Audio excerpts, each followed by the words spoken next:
Thank you for stopping by to listen to my dad, Larry Witcher, otherwise known as the Professor of Useless Knowledge. I hope you enjoy it. Get the professor in here. Come on in, Larry.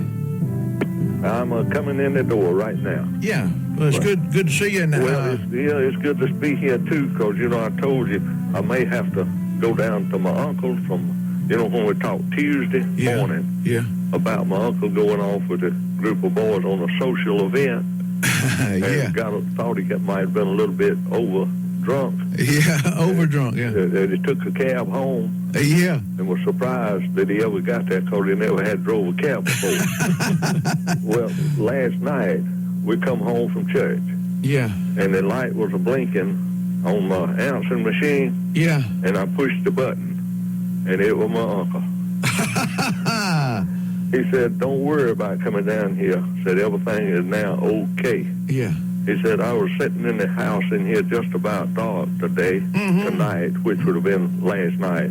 Just about dark tonight, and I heard a knock on the door, and I went and opened up the door, and he said, that was the biggest man standing there I ever had seen. Oh. And he told me his name, and he said, is that my taxi under your carport? And I said, well, it could be, because it ain't mine. Yeah.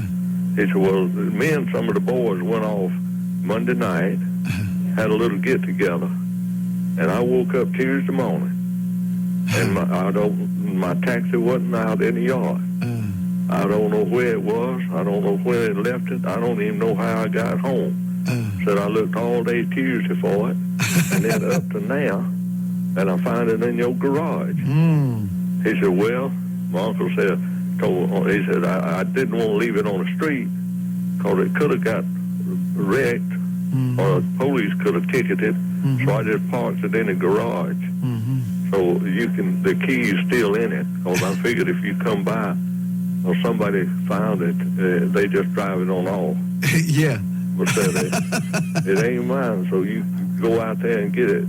Sounds like one of those Coyote Jack stories, don't it? And he said that man reached for in his back pocket, and I thought I was going to die. No. And he said he pulled out his billfold and handed me two $100 bills. Oh. He said, I want you to take this right here, said, for taking care of my taxi. My uncle said, look, said, I don't need nothing for that. Said, I'm glad to do it for you. Said, you take this $200, you being around town like you are, driving a taxi, you bound to know some children that ain't going to have no Christmas. Yeah. You take that $200 and buy them some Christmas, or either go down to the mall and drop it in the Salvation Army kittle. Absolutely. Said, I don't need it. He said, that man, big as he was, I looked up and tears was coming in his eyes. Yeah. Said, he shook my hand and said, what this world needs is more folks like you.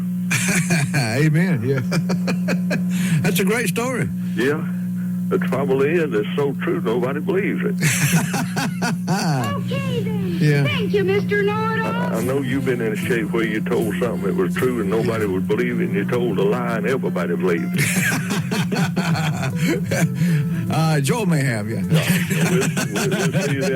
see you then come tomorrow.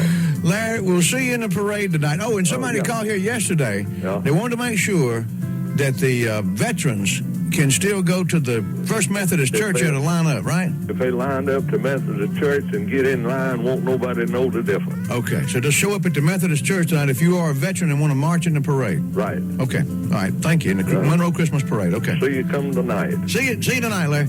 Okay, there he is. That's a professor of useless knowledge, Larry Witcher. He'll